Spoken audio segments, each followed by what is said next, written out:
The great thing about having students have really deep knowledge of math and science in these classes is that they draw upon that in the way that they think about math and science. So it's not just about math that happens in a textbook that lives on a piece of paper, but math that's embodied in engineering, math that's embodied in their lives, math that they can kind of think about in interesting and different ways.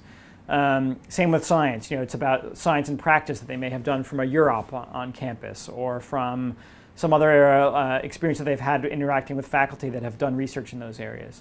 So they can bring that to the classroom. They can bring their own experience and their own passion for math and science. They bring so much to the classroom. And I don't need to sort of say like, well, you really need to understand what's great about science before you understand how to communicate that to students.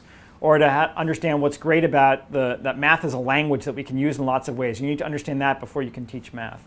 I don't need to do any of that for the students here. And students who come from more diverse sort of backgrounds with their own experience with math and science do sort of need to learn that first. They need to understand what's great about science. They need to understand how math is a language that helps us understand the world.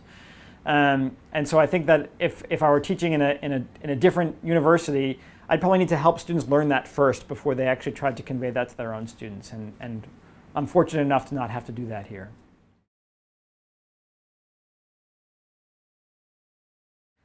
For most of the students, math and science have always come really easily to them.